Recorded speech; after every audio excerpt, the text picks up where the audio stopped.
So I wanted to ask you first thing, at what point did you decide that this was going to be an Academy 133 ratio film? Because it like lends such a very specific emotional quality to everything that you witness. And I'm just like, I'm interested in how those decisions get made. Yeah, I thought my brother, who's the cinematographer, we we shot a music video together, and it was in 133 as well. Mhm. And we kind of fell in love with this small but tall frame. Mhm. And originally we were thinking let's do 166, which is a little bit cropped, but then we thought let's just go all the way and embrace the full claustrophobia of the frame. And so it was more about how do we make the film stand out? It's our first film. Let's try to give it a very specific quality, and matching that with the very still camera. And again, even compressing the frame even more. We're shooting through doorways behind, outside of bedrooms and outside of houses. And we just thought it was a way to compress the frame, make the characters feel stuck in this situation.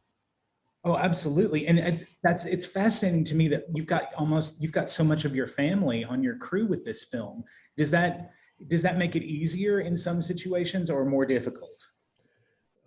Mostly easier, especially with my brother, because we've been working together even before film. Like, we worked regular jobs together. We grew up together watching movies. So we operate like one brain, Mhm. and we're so in sync because we just prioritize so much prep before filming that on set it's pretty quiet, and we both just understand what one another wants. And it was sort of the same with my dad, who was a production designer.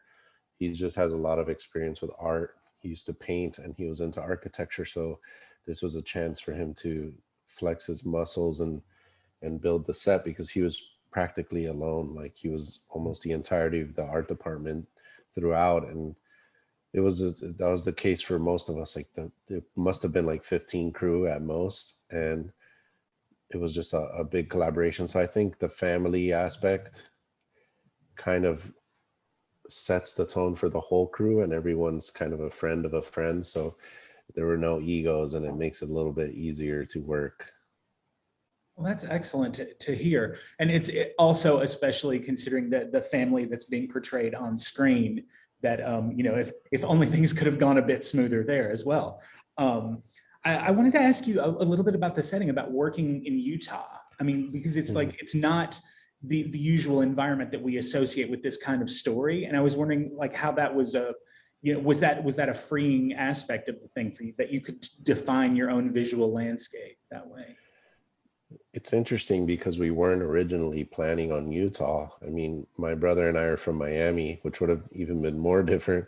But we we we planned to shoot in Texas for a little, and then we ended up going with Utah for several reasons. But I'm happy we went with Utah because it's just this, like you were saying, it feels a little bit off. It feels like we haven't seen this very much, and the weather is kind of encapsulating and suffocating as well. And then you have all these mountains, and it's very beautiful too, like the Great Salt Lake. So when you're kind of juxtaposing this very tight and cramped house with the beautiful nature of Utah, it just makes it worse that they have to be stuck inside. And yeah, I think it was embracing both of those things. Like, this house had a very specific architecture that we really liked, but then the nature also had its own specific geography. So it was about capturing both of those things. One of the things that I find really fascinating about your film is that, like, over the past few years, there's been sort of a step up in like using horror as a genre to explore mental illness, and specifically, there's been a lot of like Alzheimer's and dementia related horror. And I'm intrigued with the way that you use vampirism as sort of the central the metaphor of this, basically because like the Alzheimer's related films, they're great, but they're essentially very passive. It's someone reacting to a situation that they're put into. Whereas with this, it's very much you're put in the position of becoming an active participant in what this family is doing. And I Right. feel like we're not really seeing that in a lot of other films that have come out recently. And I just sort of wondered, like, what was your approach as to how the viewer would sort of become enmeshed in what was happening with Dwight and Jesse and Thomas? It's interesting you say that because I see what you're saying as far as I think what it is some films are only metaphor. And Mhm. so when you take away the metaphor, there's not much of a surface story. But Mhm. for this, if you take away, for me, it's about hospice. It's about Mike taking care of our grandmother with a bunch of family and opposing ideas and codependency and sacrifice within families. But if you take that away, it's still a movie about three siblings and two of them literally going out and having to bring people home and drain them of blood. So there's still something surface level there. And so I always try to separate the two. It's like the metaphor and the theme, and then the actual story that we're seeing. And sometimes they disconnect a little, but I think that's okay because you have to make it accessible or better to digest, no pun intended, for the audience. Um, and so yeah, that was my approach, using vampirism as a vehicle for family sacrifice or family, like a hospice care, but you still pepper in those tropes and the archetypes of the vampire, even though it's not this romanticized like Bram Stoker figure. It's still someone who can't go out into the sunlight and they don't have a reflection and they need blood to survive. So it's just like a balance between the metaphor and the surface level story. I wanted to ask you about working with Patrick Fugit because his performance is exceptional, and I feel like any future examinations of like the Renfield icon or not icon, yeah, I guess the Renfield trope is going to have to take your film into consideration because it's such an interesting perspective. You know, one who's not literally a servant. You know, there's not that sort of power dynamic, but at the same time, he kind of is because he's like completely caught up in these family situations. It's just an incredible performance. And I was like, how do you work when you've got that coming to set every day? How do you work on shaping that? Well, it's fun to be sort of nerdy, and I think Patrick is too. And so we had these figures like we spoke about the familiars. They're the ones who get the blood, and then I think he compares Dwight to a flesh golem. Like he has to go out and he's this like hulking, sad creature that has to find the food for the monster. Mhm. And then Jesse's sort of like a banshee that's like the matriarch and she's controlling everybody. But the way I saw it, it was like Dwight is like Igor. He has to do Victor Frankenstein's bidding, and then Jesse's like Victor Frankenstein, and then Thomas is Frankenstein's monster, who essentially he's sweet inside. He has a nice. He just has a good heart at the end of it all, even though he's a monster by default. By he's reclusive by obligation, and he just happens to be afflicted. But yeah, it was Patrick is just great. He's so much fun on set, and he's such a professional, and he's so well trained as an actor. I mean, he's worked on very good movies, so he just like snaps right into it. Like he'll be joking, and then we'll go into shooting, and he just becomes Dwight immediately.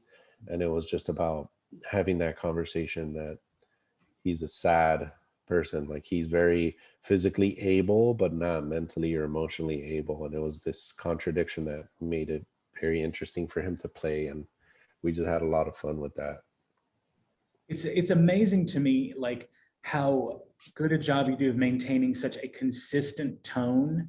Like if the highest compliment I can pay this film is that it's the perfect inverse of the 80s Anne Rice style vampire where it's all like glamour and like there's such an inexorable sadness that it's sort of like it's just weighing on your shoulders the whole time. And it does such a great job of making you emphasize as a viewer with what this family is going through.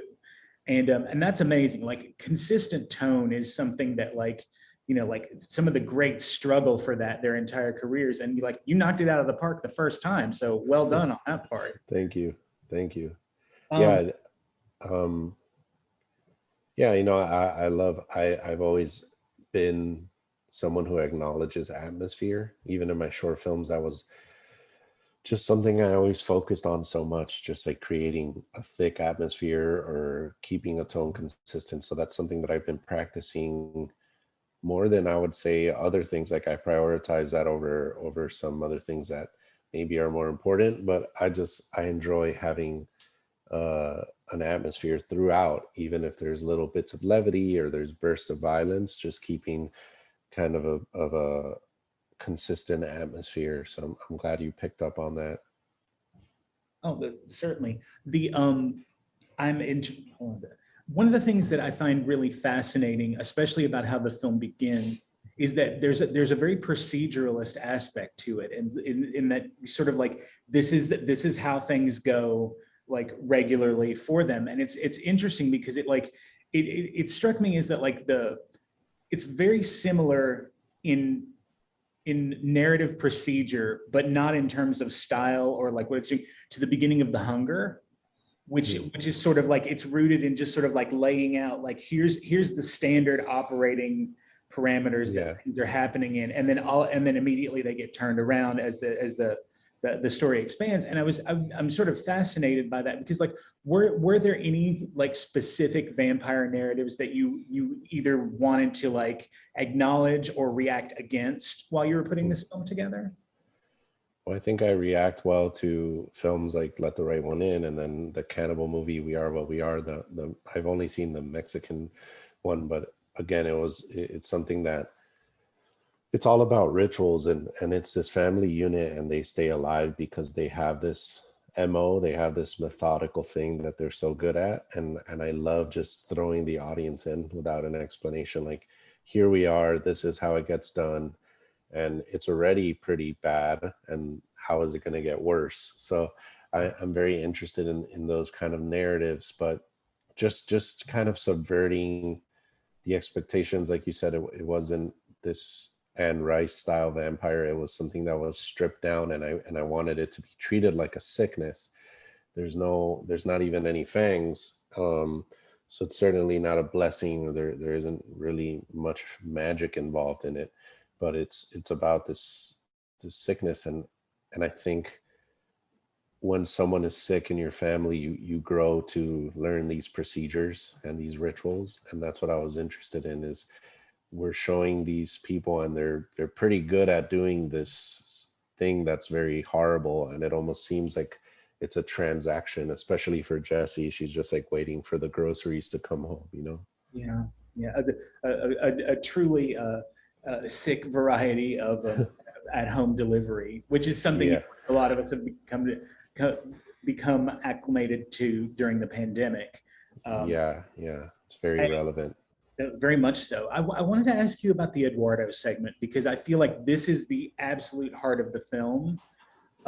That I've never seen anything quite like that in a horror film before, where it's like it's not explicitly about class and culture, but it is. It's like it's addressing Hmm. these things that a lot of times people don't think about when like when we think about like a horror film with good kills or whatever, or like Hmm.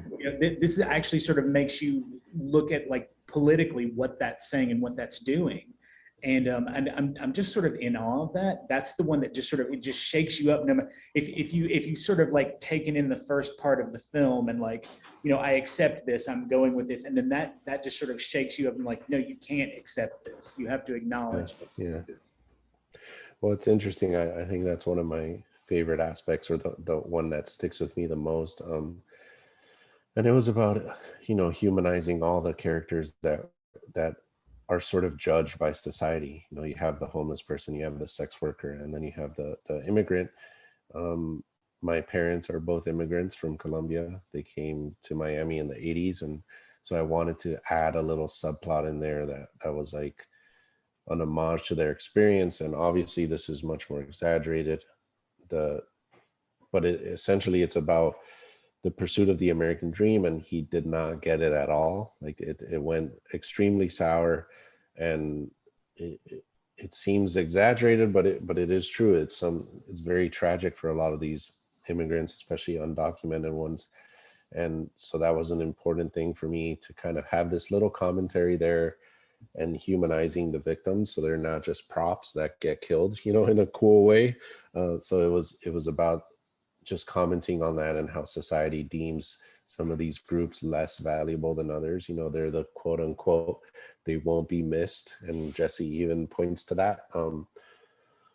But yeah, that's kind of where it came from. And a little Easter egg is my dad is the person in the picture that Dwight pulls from the wallet. That's actually a picture of my dad in the 80s when he came over. Yeah. Wow, that's that's Yeah. that's something that is truly a unique tribute right there. Yeah. Um, Yeah. well, I've got one last question for you, and this is just something. And I mean, obviously, this made an impression for you to take the title from it. But when you first heard "I Am Controlled by Your Love"? What was the synapse that fired? That was just like this is the key to this film. So I actually came in pretty late in the process. We were like maybe a month and a half from shooting, and we still didn't have a title. I'm just not good at titles. And um, my producer Kenny, he said, "Hey, in the script it said like 60s soul song, so I knew that they were going to sing something of that nature." But then Kenny, our producer, said, "Hey, there's this song I've been wanting to use. It's actually from Miami. It was recorded in Miami in the 60s, and By check it Blow, out." that's Yeah. the fact that Blowfly is tied to the Yeah. genesis of your film is just It's fascinating. crazy, yeah. And I actually met Helene Smith like not too long ago at the Miami Film Festival, which was like Wow. fanboying, yeah. But anyway, I heard it, and first of all, the song is just great. It's just a beautiful song. But we started listening to the lyrics, and more than the title of the song, this set of lyrics that the movie's named after, it just resonated so much because, again, you can take it more literal.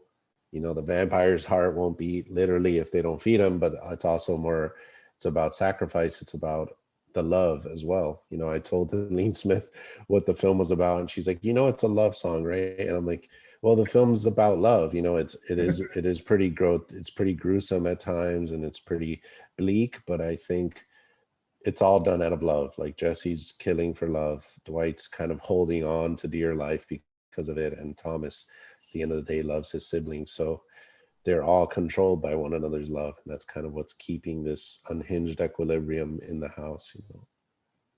Well, I'm ecstatic that you let us show your film. It's been one of our big popular ones here at the Chattanooga Film Festival, and I wanted to thank you just for making this. Like anytime Mhm. somebody makes something new and interesting and provocative, it grows stronger when you start asking questions and like digging in deep rather than withering. And I love that. And thank you again. Um, uh, Everyone who's watching, thank you for making it this far. And, please watch more stuff here at the Chattanooga Film Festival and have a great rest of the day or evening, depending on when you're watching this. But thank you again, Jonathan, and have a Yeah, great rest of the day. you too. Thanks for having me.